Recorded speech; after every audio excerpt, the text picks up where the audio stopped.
팔레스타인 동쪽 사막으로 둘러싸인 도성 가까이 우스 땅에 욥이라고 불리는 사람이 살고 있었습니다. 그는 이스라엘 족장 시대에 의인으로 알려져 있었고 가정적으로 매우 행복하고 아주 재산이 많은 부자였습니다. 그는 모든 일에 신중하고 또 종교적으로도 매우 신실한 인물이었습니다. 욥이라는 그 이름, 히브리어 어근에 따르면 적 혹은 원수라는 단어에서 유래했다는 설명과 아람어 어근에 따르면 인내하다, 회개하고 돌아서다라는 뜻에서 유래했다는 설이 있습니다. 우리가 다 아는 것처럼 사탄의 공격을 받고 친구들은 물론 심지어는 그의 아내로부터도 비난을 받은 인물이라는 점, 하나님께 탄원하고 절교하고 호소하면서 왜 자기가 이런 고난을 받아야 하는지 항변하고 대들고 하나님과 다투었던 사람, 그러나 마침내 회개하여 이전의 삶을 회복한 인물이라는 점에서 그의 이름의 어원이 이미 그의 운명을 예시하는 것처럼 보입니다. 그런데 고고학자 올브라이트는 욥이라는 이름이 전혀 다른 기원을 가지고 있는데, 기원전 1500년경에 아카디아 문서에 빈번하게 나타나는 이름 아야 아붐의 단축형으로 그 뜻은 나의 아버지는 어디에 계시는가? 나의 하나님은 도대체 어디에 계시는가? 라는 뜻을 가지고 있다고 합니다. 욥이라는 이름의 이런 뜻도 우리가 아는 욥의 삶에 비추어 이미 그 이름 속에 그가 어떤 삶을 사는지를 예시해 주고 있는 것이죠. 욥은 그의 온갖 시련과 역경 속에서 도대체 하나님은 어디에 계시는가 절규하고 있었기 때문입니다. 욥 이야기는 우리가 아는 대로 하나님과 사탄의 계약으로 시작됩니다. 세상을 이리저리 돌아다니다가 돌아온 사탄에게 하나님이 물으시죠. 너는 내 종 욥을 잘 살펴보았느냐?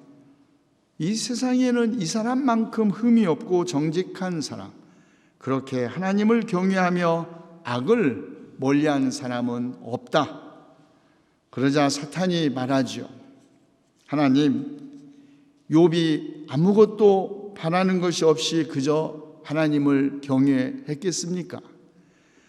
주님께서 그와 그의 집과 그가 가진 모든 것에 울타리를 감싸주시고 그가 하는 일이면 무엇에나 복을 주셔서 그의 소유를 온 땅에 넘치게 하지 않으셨습니까?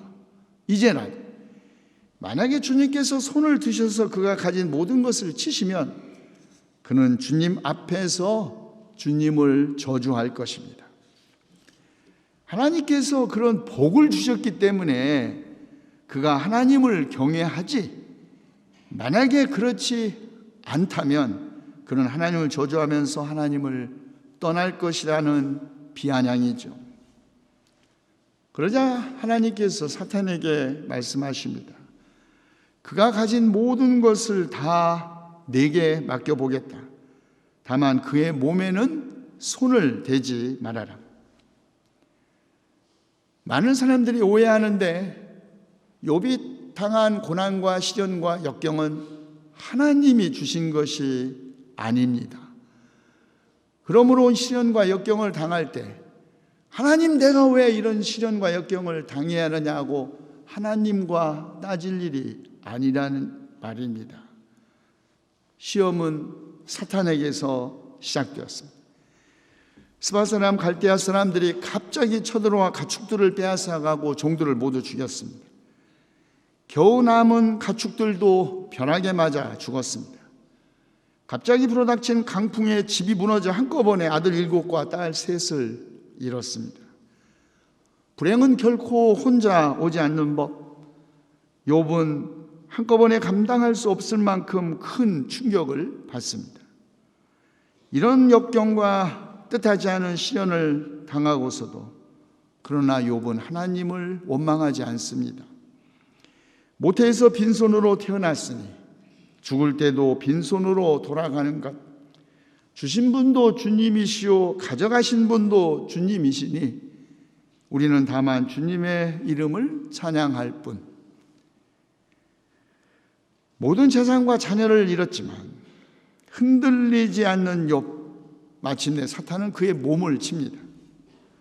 발바닥부터 정수리까지 악성 종기가 납니다. 욥은 잿더미에 앉아 옹기조각을 가지고 자기 몸을 긋고 있습니다. 보다 못한 그의 아내 그에게 말합니다. 이래도 당신은 여전히 하나님을 향한 신실함 지킬 것입니까? 차라리 하나님을 저주하고 죽는 것이 낫겠습니다. 욥은 그의 인생의 밑바닥, 더 이상 내려갈래야 내려갈 곳 없는 곳까지 내려온 것입니다. 그러나 신실했던 욥, 우리가 누리는 복도 하나님께로부터 받았는데 어찌 재앙이라고 해서 못 받겠다 하겠소 말하면서 죄를 짓지 않았다고 합니다. 소문을 들은 친구 셋이 달려옵니다.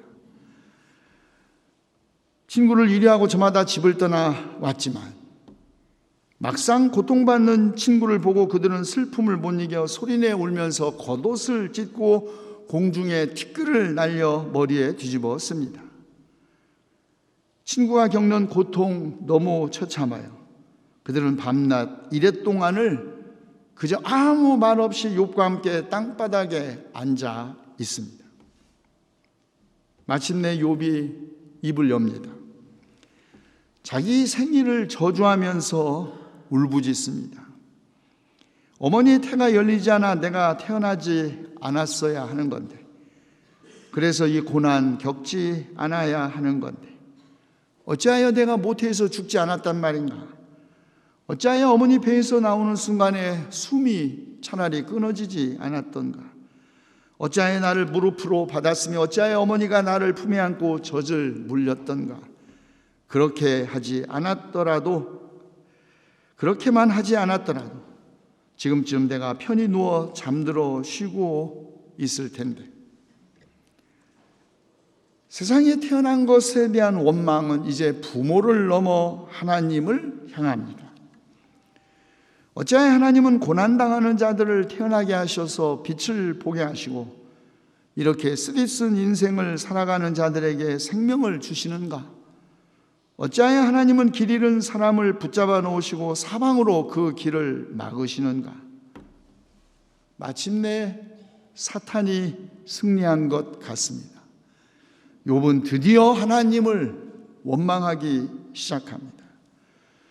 앞서 우리가 누리는 복도 하나님께로부터 받았는데 어찌 재앙이라고 해서 못 받는다 하겠소라고 말했던 그의 신실함, 더 이상 찾아볼 수 없습니다.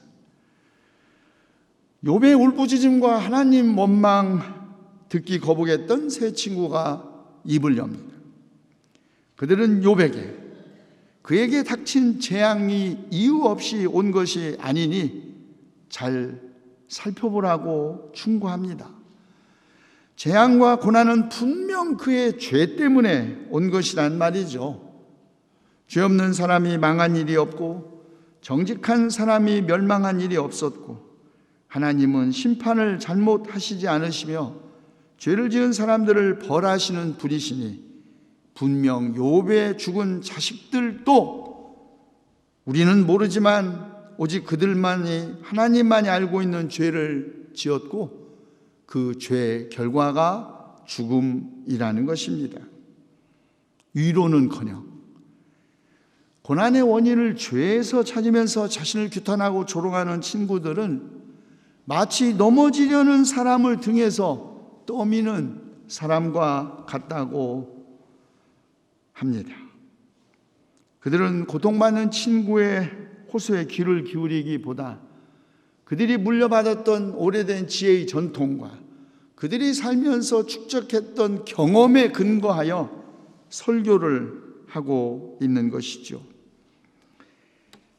하나님을 변호한다고 하면서 정작 허튼 소리, 알맹이도 없는 말, 흘벽에 써놓은 답변 같은 말만 한다고 오히려 욥은 답답해합니다. 고통받는 이에게 중요한 것은 그 앞에 설교를 하는 것이 아니라 다만 그의 호소에 귀를 기울이는 것이건만 친구들은 옛 지혜 전통에 기대어 오래된 경험에 의지하여 오히려 친구를 나무랍니다. 그러나 욥 친구의 지혜 충고를 긍정할 수 없었습니다. 욥을 괴롭힌 것은 자신이 까닭 없이 당한 재난과 고통만이 아니었기 때문입니다. 선하게 살면서 믿음을 지켜온 자기는 오히려 주님께서 학대하시고 멸시하면서도 악인이 세운 계획은 잘만 되게 하시는 현실을 도무지 이해할 수 없었던 것입니다.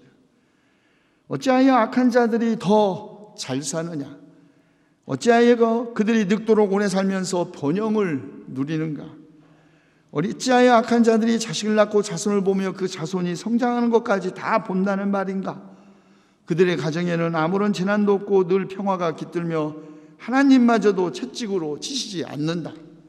마땅히 치셔야 할 악인은 치시지 않으시고 그의 심판은 멀리 있고 의롭고 신실하게 사람들이 이유 없는 까닭 없이 고난을 받아야 하는 이유, 욥은 그것이 모두가 다 죄 때문이라는 친구들의 충고를 수용하기가 어려웠습니다.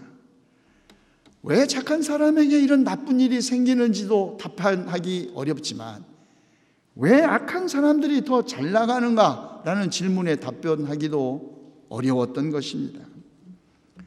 그러나 사람들은 이런 질문을 받으면 이런저런 답변과 충고를 하지요. 인과응보라고, 자업자득이라고, 재난과 고난은 지은 죄의 결과이고 그에 대한 신의 심판이라고, 또 다른 사람은 사람이 받는 고통은 하나님이 사람을 가르치시는 기회라고, 신은 인간에게 때로는 질병을 보내어 잘못을 고쳐주기도 하고 사람의 육신을 고통스럽게 해서라도 잘못을 고쳐주신다고, 이것이 오래된 이스라엘의 유대 지혜 전통이었습니다. 물론 자업자득, 자신이 지은 죄의 대가로 고통을 받아 마땅한 사람도 있습니다. 이들의 고난에는 이런 대답들이 정당할지 모릅니다. 그러나 의롭고 선한 사람의 고난과 고통은 도대체 어떻게 설명해야 할까요?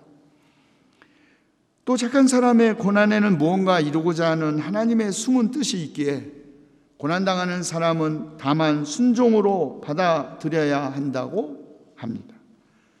그러나 이런 주장, 이런 충고, 감당하기 어려운 고난에 시달리는 사람에게는 참으로 잔혹한 설교일 뿐입니다.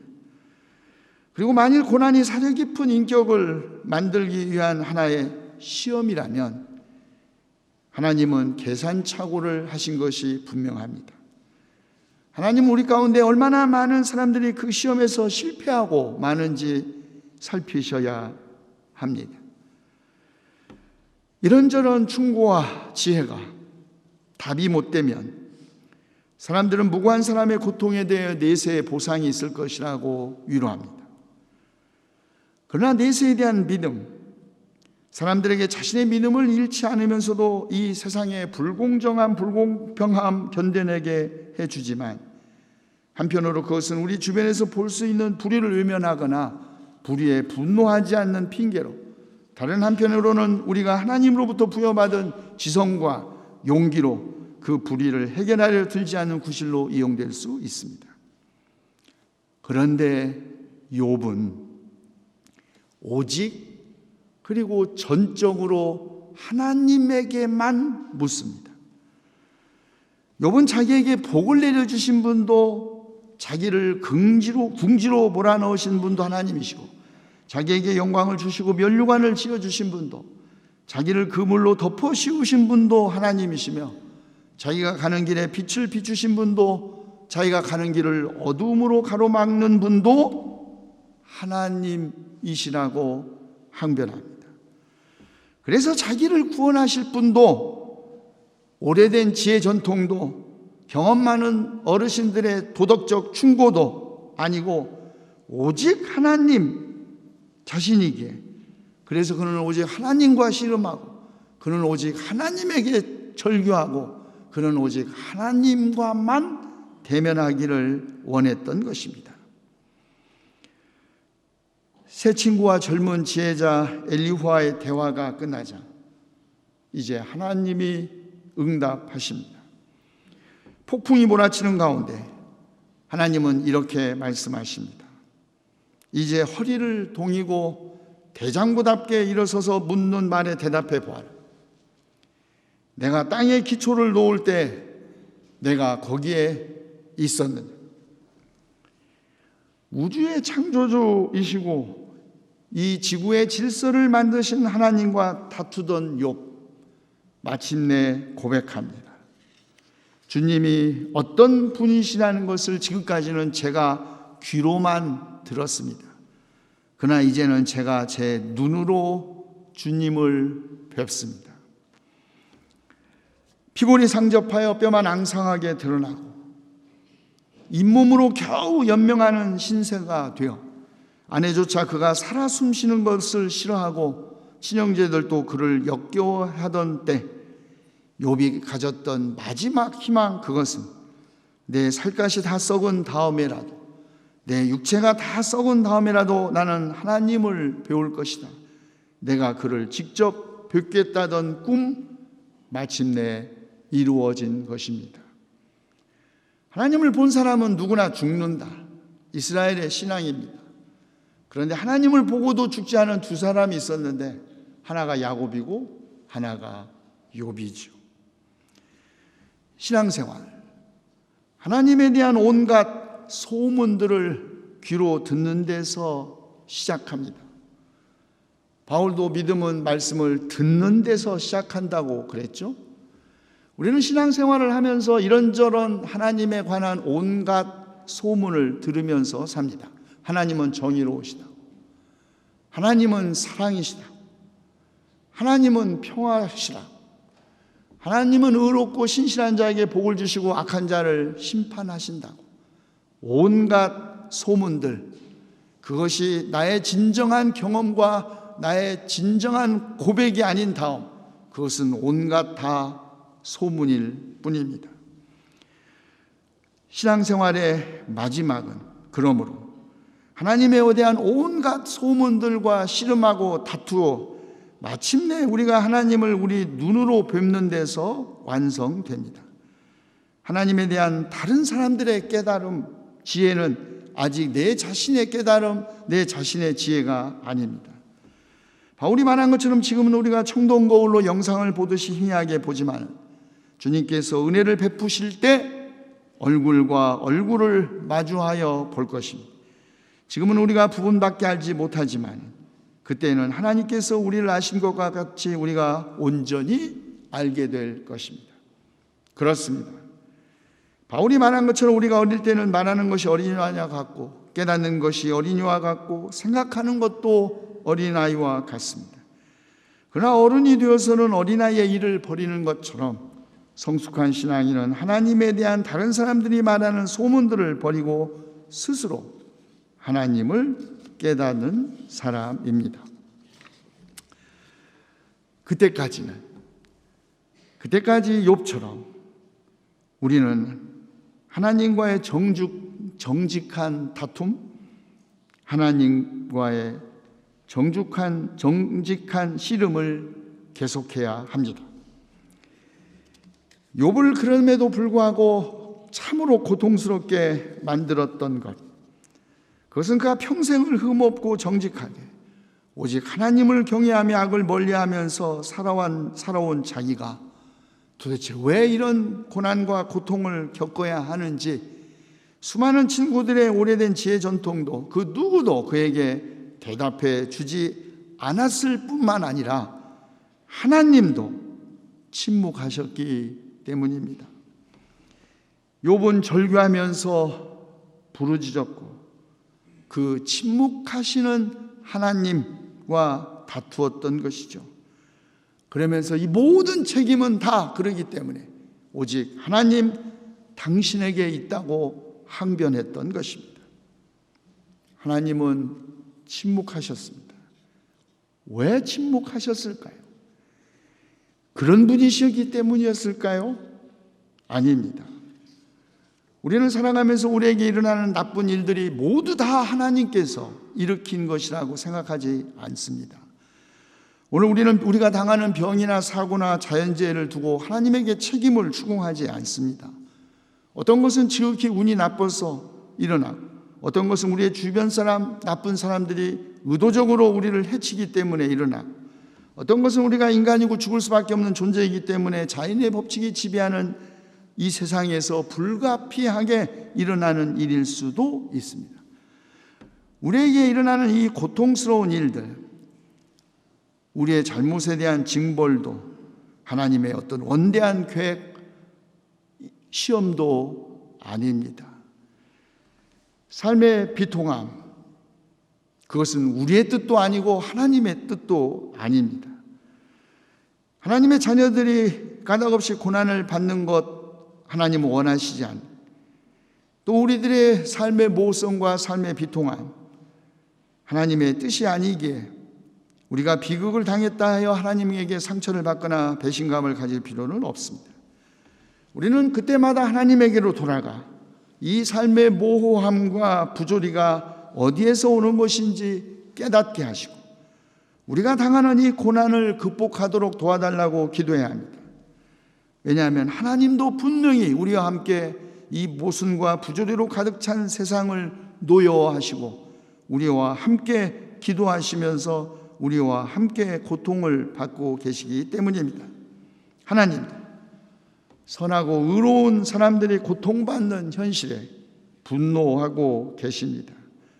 그러므로 중요한 일은 왜 내게 이런 일이 하필이면 내게 벌어지는가? 왜 나만 이런 일을 당해야 하는가? 라고 질문하지 않을 수 없는 상황, 절규하지 없는 상황에서 하나님을 원망하는 것이 아니라 자, 이제 이런 일이 일어났으니 우리는 어떻게 해야 할까 질문해야 하는 것입니다. 처칠이 말했다고 합니다. 돈을 잃는 것 조금 잃는 것이지만 명예를 잃는 것은 많은 것을 잃는 것이다. 그러나 용기를 잃는 것 모든 것을 잃는 것이다. 그렇습니다. 용기를 잃지 않고 삶의 부조리에 맞서 하나님과 씨름하는 하나님의 자녀들에게 하나님은 언제나 자신을 나타내실 것입니다. 삶의 모순과 애매모호함 앞에서 갈 길을 못 찾는 그때 은혜 가운데 하나님은 우리의 눈을 밝혀 하나님께서 우리를 온전히 아시는 것처럼 우리도 우리의 삶 온전히 아는 길로 인도하실 것입니다. 마치 욥이 하나님에 대하여 귀로만 듣다가 마침내 눈으로 하나님을 배웠던 것처럼 우리도 하나님을 보게 되는 은혜를 입게 될 것입니다. 기도합시다.